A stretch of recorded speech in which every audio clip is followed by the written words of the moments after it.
ओम नमः शिवाय। हर हर महादेव।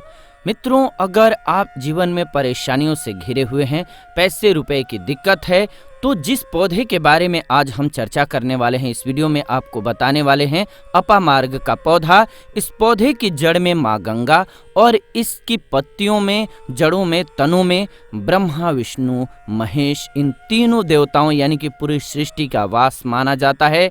कैसे, किस प्रकार से इसका प्रयोग करेंगे तो जीवन से परेशानियां दूर होंगी, चाहे वो पैसे रुपए की दिक्कत हो, चाहे आपके बच्चे न होने की दिक्कत हो, या फिर बीमारियां हों, आपके जीवन से गायब हो जाएंगी। और पूरा वीडियो देखना जरूरी है अगर आप चाहते हैं कि आपके जीवन से समस्याएं खत्म हों, खास करके पैसे रुपए की दिक्कत खत्म हो। वो उपाय आपको इसी वीडियो में हम बताने वाले हैं। वीडियो बहुत खास है, इसीलिए अंत तक जरूर देखिएगा, क्योंकि कोई भी कार्य जब आप पूरा करते हैं तब आपके जीवन में खुशियां आती हैं। अधूरा कार्य कभी भी सफल नहीं होता है। प्रेम से बोलिए ओम नमः शिवाय, हर हर महादेव। और इस पौधे के बारे में हम आपको कुछ और भी जानकारी देंगे जो आप मानेंगे कि आयुर्वेद के बारे में आप जानते होंगे। आपके आसपास ये अपामार्ग का पौधा, जिसे चिरचिटा भी कहते हैं, जरूर देखा होगा आपने। बहुत फायदेमंद माना जाता है। आप तब कमेंट करके बताइए कि आपके एरिया में इसे किस नाम से जाना जाता है और क्या क्या उपयोग आपके तरफ इसका किया जाता है। लेकिन आज मैं लक्ष्मी प्राप्ति के लिए इसका उपाय बताऊंगा, चूंकि इसकी जड़ में माँ गंगा का और इसके पत्तियों, तने में पाया जाता है, फल में इसके पाया जाता है ब्रह्मा, विष्णु, महेश का वास। तो विष्णु भगवान जहां पर होते हैं, प्रसन्न हो जाते हैं, वहां माता लक्ष्मी स्वतः आ जाती हैं। और माता लक्ष्मी आती हैं तो जीवन से परेशानियां, रोग, दुख का नाश हो जाता है। साथ ही साथ आपके रिश्ते भी सही हो जाते हैं। तो इसीलिए ये वीडियो बहुत खास है। अगर आप इस भंवर जाल से निकलना चाहते हैं आप कि आपके जीवन में सभी ग्रह आपका साथ देने लगें, तो आप इस वीडियो को अंत तक जरूर देखिए। आपको बताएंगे स्टेप बाय स्टेप कि क्यों ये इतना कारगर पौधा है। वीडियो को अंत तक देखिएगा। और अगर आप हिंदू देवी देवताओं को पसंद करते हैं तो ओम नमः शिवाय कमेंट में जरूर एक बार लिख दीजिए। प्रेम से लिखिए ओम नमः शिवाय। आप देख रहे हैं हिंदू देवी देवताओं का चैनल जीवन जीने की कला स्पिरिचुअल। प्रिय भक्तों, चिरचिटा के पौधे की बात करें तो अपामार्ग कहा जाता है। इस पौधे के माध्यम से पेट की लटकती चर्बी, सड़े हुए दांत, गठिया, अस्थमा, बवासीर, मोटापा, गंजापन, किडनी, इन सभी 20 रोगों का नाश हो जाता है। इसीलिए आप समझ सकते हैं कि ये वरदान के समान है। आपके एरिया में देखते होंगे बूढ़े बुजुर्ग जो हैं वो बताते होंगे कि इसका इस्तेमाल कैसे किया जाता है। अभी जितिया का पर्व बीता है, इसमें भी इस पौधे से दातुन किया जाता है। खास रिवाज है। पौधे के बारे में आपको बताएंगे, इसके तने के बारे में बताएंगे, पत्तियों के बारे में बताएंगे, बीज के बारे में बताएंगे, फूल और जड़ के बारे में बताएंगे। हर एक इसका जो पार्ट है वो बहुत ही महत्वपूर्ण है। इसीलिए इस पौधे के बारे में जानना बहुत जरूरी है। थोड़ा सा अगर आप इसे जानते होंगे तो पहचान लीजिए, वीडियो में जो दिख रहा है वो यही पौधा है। आमतौर पर आपके आसपास इसे देखा जाता होगा। इसे चिरचिटा कहा जाता है, कहीं कहीं पर आंधी झाड़ा भी कहा जाता है। अपामार्ग की ऊंचाई जो होती है लगभग 60 से 120 सेंटीमीटर होती है। आमतौर पर यह लाल और सफेद दो प्रकार के अपामार्ग होता है। दोनों ही प्रकार का फायदेमंद है, लेकिन श्वेत जो होता है, उजला जो अपामार्ग है, वो बहुत ज्यादा फायदेमंद होता है। इसी का उपयोग आज हम आपको बताएंगे लक्ष्मी प्राप्ति के लिए तांत्रिक उपयोग में। लेकिन क्या क्या इसका इस्तेमाल करना है, कैसे उपाय करना है कि आपके जीवन में खुशियां आए, पैसे रुपए और गरीबी की जो परेशानी है वो दूर हो जाए आपकी। इस पर बीज नुकीले कांटे के समान लगते हैं। इसके फल चपटे और कुछ गोल होते हैं। दोनों प्रकार के अपामार्ग के गुणों में समानता होती है। फिर भी सफेद अपामार्ग, जैसा कि मैंने बताया, वो श्रेष्ठ होता है। ये बहुत ही फायदेमंद होता है। इस पर फूल लगते हैं। फल शीत काल में लगते हैं और गर्मी में पक करके सूख जाते हैं। इनमें से चावल के दानों के बराबर ही बीज निकलते हैं। इसका पौधा वर्षा ऋतु में पैदा होकर के गर्मी में सूख जाता है। अब ये बहुत ही आसानी से आपको मिल जाएगा, क्योंकि सर्दियां आ रही हैं। अपामार्ग तीखा, कड़वा तथा प्रकृति में गर्म होता है। ये पाचन शक्तिवर्धक, दस्त लाने वाला, रुचिकारक, दर्द निवारक, विष, कृमि, पथरी का नाश करने वाला, खून को साफ करने वाला, बुखार को दूर करने वाला, श्वास रोग हो तो उसका नाश करने वाला, भूख को नियंत्रित करने वाला होता है। इसीलिए कहा जाता है कि इस पर सभी देवी देवताओं का वास माना जाता है और सबसे जो मुख्य देवता हैं हमारे ब्रह्मा विष्णु महेश, इनका वास माना जाता है। चलिए थोड़ा सा इस को आयुर्वेद के रूप में पहले जान लेते हैं कि क्या क्या फायदेमंद है। हमारे आयुर्वेद के पुस्तक में बताया हुआ है, आप सभी देखेंगे तो आयुर्वेद शास्त्र पढ़ेंगे उसमें मिलेगा आपको ये। और मैं ये जानकारी कोई भी आपको अपनी तरफ से नहीं दे रहा हूं दोस्तों, ये शास्त्रों में वर्णित जानकारी दे रहा हूं। फिर आपको बताऊंगा आपके जीवन में अगर परेशानियां हैं, धन की दिक्कत है तो वो कैसे दूर होगी। लेकिन सबसे पहले बीमारियों को दूर करने के बारे में जान लीजिए। और मैं श्योरली कहता हूं कि इसमें से कोई न कोई उपयोग आपके आसपास के लोग भी जानते होंगे, आपके एरिया में भी किया जाता होगा।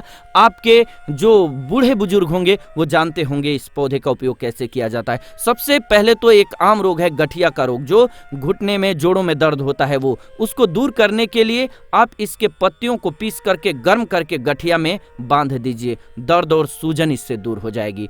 पीत में अगर पथरी है, पीत की पथरी है आपकी, तो इसको चिरचिटा की जड़ आधा से 10 ग्राम काली मिर्च के साथ या जड़ का काढ़ा काली मिर्च के साथ 15 ग्राम से 50 ग्राम की मात्रा में सुबह शाम लीजिए, पूरा लाभ होगा। काढ़ा अगर गर्म गर्म ही लीजिएगा तो और ज्यादा लाभ होगा और आपकी पथरी गल करके बाहर हो जाएगी। यकृत बढ़ गया है तो अपामार्ग का क्षार मट्ठे के साथ 1 मुट्ठी की मात्रा में बच्चे को भी दीजिएगा तो बच्चे के यकृत रोग को दूर करने में सफल हो जाइएगा। लकवा जो कि बहुत ही घातक बीमारी है, लेकिन 1 ग्राम काली मिर्च के साथ चिरचिटा की जड़ को दूध में पीस करके नाक में टपका दीजिएगा तो लकवा या फिर पक्षाघात जिसे कहते हैं वो ठीक हो जाता है, जो कि लकवा बहुत ही घातक बीमारी है। आप इसमें प्रयोग कर सकते हैं। आप में से बहुत से लोग जो हैं जानते भी होंगे। पेट का बड़ा होना या लटकना, ये बहुत बड़ी समस्या है। मोटापा बढ़ता जाता है, खास करके एक उम्र के बाद 30 के बाद लोगों का। तो चिरचिटा यानी कि अपामार्ग की जड़ 5 ग्राम लीजिए और 10 ग्राम जड़ ले सकते हैं आप, या 5 ग्राम जड़ का काढ़ा बना करके 15 ग्राम से 50 ग्राम की मात्रा में सुबह शाम काली मिर्च के साथ खाना स्टार्ट कर दीजिए या फिर खाना खाने से पहले पी लीजिए। अमाशय का ढीलापन दूर हो जाएगा और पेट का आकार कम होने लगेगा। आपके पेट को कम करने के लिए ये रामबाण की तरह से कार्य करेगा। इसके अलावा बवासीर, ये भी एक बहुत ही खतरनाक बीमारी है। तो अपामार्ग की 6 पत्तियां, काली मिर्च 5, इनको पीस करके जल के साथ छान करके सुबह शाम सेवन कीजिए, बवासीर में लाभ हो जाएगा और बवासीर में जो रक्त बहता है वो रुक जाएगा। खूनी बवासीर पर अपामार्ग की 10 से 20 ग्राम जड़ को चावल के पानी के साथ पीस करके छान करके 2 चम्मच शहद मिला करके पीजिए, बहुत गुणकारी होता है। शहद मिलाने से इसका गुण जो है दुगना हो जाता है, दुगना लाभ करता है। इसीलिए कहा जाता है कि इस पर सभी देवताओं का निवास होता है। अगर शनि की 7.5 से परेशान है तो भी वो दूर हो जाता है। अगर इसका ये जो उपाय मैं आपको इस वीडियो में बताने जा रहा हूँ, जो तांत्रिक उपाय है वो बताऊंगा, उस उपाय को कीजिएगा तो आपके जीवन से पैसे रुपए की दिक्कत, गरीबी, बीमारी के साथ साथ आपकी सभी परेशानियां खत्म हो जाएंगी। जानते होंगे आप, शनि की 7.5 जिस पर हो जाती है उसके जीवन में कभी सफलता नहीं आती है, उसको बहुत दिक्कतों का सामना करना पड़ता है, मुश्किलों का सामना करना पड़ता है।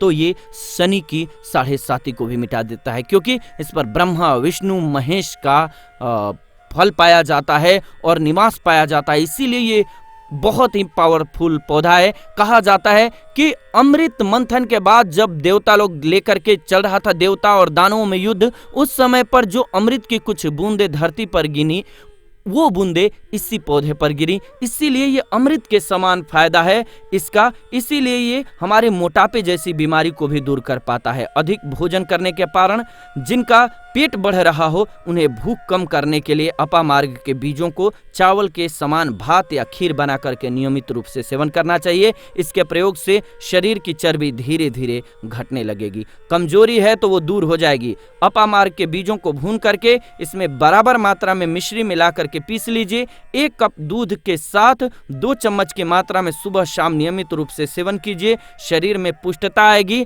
अगर आपको बच्चे न होने की समस्या है, खास करके पुरुषों को, तो वो पुरुषों की ताकत को भी बढ़ाएगा और पुरुषों में ताकत भर जाती है इससे। इसके अलावा सिर में दर्द है तो वो भी दूर होता है। अपामार्ग की जड़ को पानी में घिस करके लेप बनाइए और मस्तक पर लगाइए, इससे सिर दर्द दूर हो जाएगा। संतान प्राप्ति के लिए आपको एक उपाय बता देते हैं। अपामार्ग की जड़ के चूर्ण को 1 चम्मच की मात्रा में दूध के साथ मासिक स्त्राव के बाद नियमित रूप से 21 दिन तक सेवन कीजिए, महिला को गर्भधारण होगा। दूसरे प्रयोग के रूप में ताजे पत्तों के 2 चम्मच रस को 1 कप दूध के साथ मासिक स्त्राव के बाद नियमित रूप से सेवन कीजिए, गर्भ की स्थिति की संभावना बढ़ जाएगी।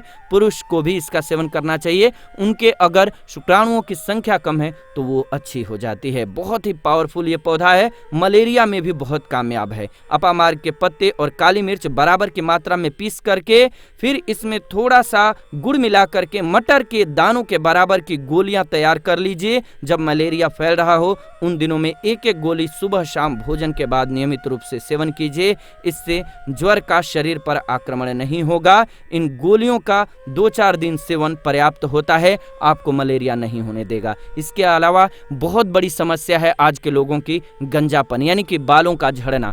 सरसों के तेल में अपामार्ग के पत्तों को जला करके मसल लीजिए और मलहम बना लीजिए, इसे गंजे स्थान पर नियमित रूप से लेप करते हुए लगाइए, आपके नए बाल उगने लगेंगे। झड़ा हुआ बाल जो है वो भी नया आने लगेगा। लेकिन इसके साथ साथ रोज कम से कम 5 मिनट शीर्ष आसन जरूर कीजिए और दिन में 3 बार कीजिए, आपको ज्यादा लाभ होगा। इसके अलावा ये दांतों के दर्द को दूर करता है। जी हाँ, इसके 2 से 3 पत्तों के रस में रुई का फोया बना करके दांतों में लगाने से दांतों के दर्द में लाभ पहुंचता है और पुरानी से पुरानी आंखों पर जो गुहा बन जाती है उसको दूर करने में मदद करता है। इसके अलावा खुजली में बहुत कामयाब है। जी हाँ, इसके जड़, तना, पत्ती, फूल और फल को पानी में उबाल करके काढ़ा तैयार कीजिए और इससे स्नान कीजिए। नियमित रूप से स्नान करते रहने से कुछ ही दिनों में कैविटी में खुजली जो होती है वो दूर हो जाती है, बहुत फायदेमंद है। इसके अलावा बहुत लोगों को आधे सिर के दर्द की समस्या होती है, तो इसके बीजों के चूर्ण को सूंघने मात्र से ही आधा शीशी मस्तक की जड़ता में आराम मिलता है और मस्तक का दर्द जो है दूर हो जाता है। इस चूर्ण को सूंघने से मस्तक के अंदर जमा हुआ कफ पतला होकर के नाक के द्वारा निकल जाता है और वहां पर पैदा हुए कीड़े भी झड़ जाते हैं। इसीलिए इतना ये फायदेमंद है क्योंकि कहा जाता है कि इस पर अमृत की कुछ बूंदें गिरी थी और सभी देवताओं का वास होता है। इस पर जितने भी देवी देवता हैं, इसके जड़ में माँ गंगा का निवास माना जाता है और भगवान भोलेनाथ का निवास माना जाता है। तो दोस्तों, अगर आप भगवान भोलेनाथ को पसंद करते हैं तो कमेंट में एक बार ओम नमः शिवाय जरूर लिख दीजिए। हमारे सभी सनातनी भाइयों के साथ इस वीडियो को जरूर शेयर कर दीजिए क्योंकि हमारे सनातन धर्म में इतनी अच्छी अच्छी चीजें हैं, इतना पावर है कि वो हमारी बीमारी को दूर करने से लेकर के हमारे जीवन के आर्थिक समस्याओं को, हमारे जीवन की कठिनाइयों को दूर करने में सक्षम है। और मैं आपको इस वीडियो में बताऊंगा कि कौन सा वो उपाय है जिसको करने के बाद आप जीवन से कठिनाइयों को दूर कर सकेंगे, खास करके पैसे रुपयों की दिक्कत को दूर कर सकेंगे, तांत्रिक प्रयोग कर सकेंगे। इसका बहुत सरल विधि है, लेकिन सबसे पहले आपको हम जो बता रहे हैं कि बीमारियों को ये दूर करता है, ताकि आप जान जाएं। और आपके एरिया में कौन सी बीमारी के लिए कभी किसी ने इस्तेमाल किया हो तो कमेंट करके जरूर लिखिएगा कि आपके एरिया में किस बीमारी को दूर करने के लिए इस पौधे का इस्तेमाल किया जाता है। जी हाँ, ये ब्रोंकाइटिस, जीर्ण कफ विकार हो तो उसको दूर करने के लिए इस्तेमाल किया जाता है। जी हाँ, अपामार्ग यानी चिरचिटा की क्षार, पिप्पली, अतीस, कुपील, घी और शहद के साथ सुबह शाम सेवन कीजिए। इससे वायु प्रणाली, शोथ, ब्रोंकाइटिस में पूर्ण लाभ मिलता है। खांसी है तो वो भी दूर होती है। बार बार खांसी आती है और आप परेशान हो गए हैं, कफ निकलने में कष्ट होता है, कफ गाढ़ा और लेसदार हो गया है, तो इस अवस्था में या फिर न्यूमोनिया की अवस्था में आधा ग्राम अपामार्ग क्षार और आधा ग्राम शर्करा दोनों को 30 मिलीलीटर गर्म पानी में सुबह शाम मिलाकर के सेवन कीजिए। 7 दिन में ही आपको लाभ दिख जाएगा। इसके अलावा ये बहुत सारे रोगों को दूर करता है, अस्थमा, दमा, इसके अलावा गुर्दे के रोग, गुर्दे का दर्द हो उसको दूर करता है। ये एक पौधा नहीं है, इस पर विशेष कृपा है भगवान की, भगवान भोलेनाथ की, भगवान विष्णु जी की और ब्रह्मा जी की, साथ ही साथ सभी देवी देवताओं का वरदान प्राप्त ये पौधा है। अपामार्ग चिरचिटा के नाम से हम सभी जानते हैं। आपके एरिया में किस नाम से जाना जाता है? बहुत से लोग इसको चिचिहड़ी भी कहते हैं। आपके एरिया में किस नाम से जाना जाता है? इस पर कांटे के समान फल लगते हैं और इसकी पत्तियां जो होती हैं वो कहीं गोले आकार के समान होती हैं और इसकी जड़ जो है बहुत ही महत्वपूर्ण है, जड़ बहुत फायदेमंद होता है। अपामार्ग का प्रयोग ज़्यादा मात्रा में नहीं कीजिएगा, ये ध्यान रखिएगा, कम मात्रा में ही सेवन कीजिएगा। अब बात करते हैं हम आपके लिए कि इसका कौन सा वो तांत्रिक प्रयोग है जो आपके जीवन को बदल करके रख देगा। तो क्या करना है, आपको अपामार्ग लाना है। सबसे पहले तो अपामार्ग को जड़ से पूरा उखाड़िएगा। ध्यान रखिए क्या करना है, अपामार्ग को जड़ से पूरा उखाड़ना है। इसके बाद इसको सुखा देना है। जी हाँ दोस्तों, इसको सुखा देना है। सूख जाने के बाद क्या करना है, आपको इसको जला लेना है। जला करके इसकी जो राख बनेगी उसे लाल कपड़े में बांधना है। क्या क्या सुखाना है आप ध्यान रखिएगा, इसके जो फल लगा हुआ हो वो फल भी उसी में हो, पत्तियां हो, जड़ हो, पूरी की पूरी जड़ होनी चाहिए। जड़ को थोड़ा सा हरा काट लीजिएगा, जब हरा रहे सूखे तभी ही काट लीजिएगा, उसको जलाइएगा मत, वो थोड़ा सा अलग से रख लीजिएगा।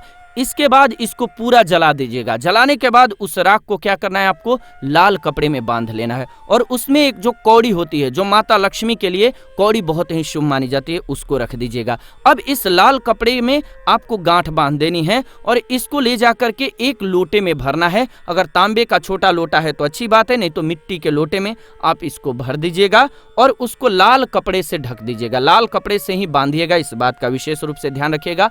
देवी माँ के सामने रख करके, माता लक्ष्मी के सामने रख करके, भगवान विष्णु के सामने रख करके आपको ओम नमो भगवते वासुदेवाय, ओम नमो भगवते वासुदेवाय इस मंत्र का 121 बार जाप करना है।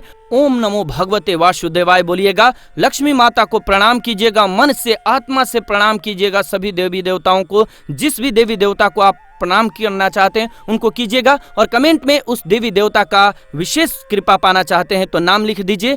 और उस देवी देवता को याद करने के बाद आपको क्या करना है, मन से आपको क्षमा मांगना है कि हे प्रभु, हे ईश्वर, मुझसे जीवन में जो भी गलतियां हुई हों, जो भी मुझसे भूल हुई हो जाने अनजाने में, उसको क्षमा करें और मेरे जीवन को बदल दें, मेरे जीवन से परेशानियों को दूर कर दें, मेरी आर्थिक समस्याओं को दूर कर दें, मेरे जीवन में जो भी कठिनाइयां हैं या जो आपकी इच्छा है वो बोल दें माता रानी से, वो बोल दे भगवान विष्णु से, आपके जीवन की परेशानियां दूर होने लगेंगी। खास बात यह है कि जिस पर भगवान विष्णु प्रसन्न होते हैं उसका दोनों लोक सुधर जाता है, यानी कि लोक और परलोक दोनों सुधर जाता है। यहाँ तो आपको माता लक्ष्मी की कृपा मिलती है इसलिए यहाँ का जीवन सुधरता है, लेकिन परलोक में बैकुंठ धाम मिलता है आपको भगवान विष्णु की कृपा होने की वजह से। तो इसीलिए बहुत ही पावरफुल ये उपयोग है, इसका उपयोग करके आप लाभ प्राप्त कर सकते हैं। बस इस बात का ध्यान रखिएगा कि आप इसको बृहस्पतिवार के दिन करेंगे तो ज्यादा लाभकारी होता है। भगवान विष्णु का दिन है, माता लक्ष्मी प्रसन्न होंगी और जीवन से कठिनाइयां और परेशानियां दूर कर देंगी। अलग मंत्रों के साथ भी इसको अभिमंत्रित किया जाता है दोस्तों, लेकिन भगवान विष्णु का मंत्र बहुत ही पावरफुल मंत्र है और आप कोशिश कीजिए कि उस दिन पीला वस्त्र धारण कीजिए, पीले फूल चढ़ाइए और जो अक्षत चढ़ाइएगा वो भी पीला यानी कि हल्दी में रंग लीजिएगा। इस बात का ध्यान रखिएगा। पीली वस्तु का दान भी कर सकते हैं और पीले रंग का मिष्ठान बना करके आप उस दिन बांट भी सकते हैं प्रसाद के रूप में चढ़ा करके। इससे भगवान विष्णु की असीम कृपा प्राप्त होगी और जीवन से परेशानियां दूर हो जाएंगी। तो उम्मीद है कि आपको ये वीडियो बहुत अच्छी लगी होगी। ऐसी ही नई वीडियो इस चैनल के माध्यम से लेकर के आते रहते हैं, तो ऐसी नई वीडियोज के लिए चैनल को सब्सक्राइब कर लीजिए, बेल नोटिफिकेशन को ऑन कर लीजिए ताकि नई वीडियो जब भी लाएं नोटिफिकेशन आपको सबसे पहले मिले। उम्मीद है वीडियो पसंद आई है तो लाइक जरूर कीजिए, शेयर जरूर कीजिए और कमेंट में जय माता दी लिखना मत भूलिए। माता रानी के नवरात्रों का दिन भी चल रहा है। आप सभी को नवरात्रि के हार्दिक शुभकामना। आप सभी खुश रहें, स्वस्थ रहें और जीवन में खुशियां प्राप्त करते रहें और ऐसे ही चैनल पर प्यार बनाए रखें। मिलते हैं आपसे एक नई वीडियो में।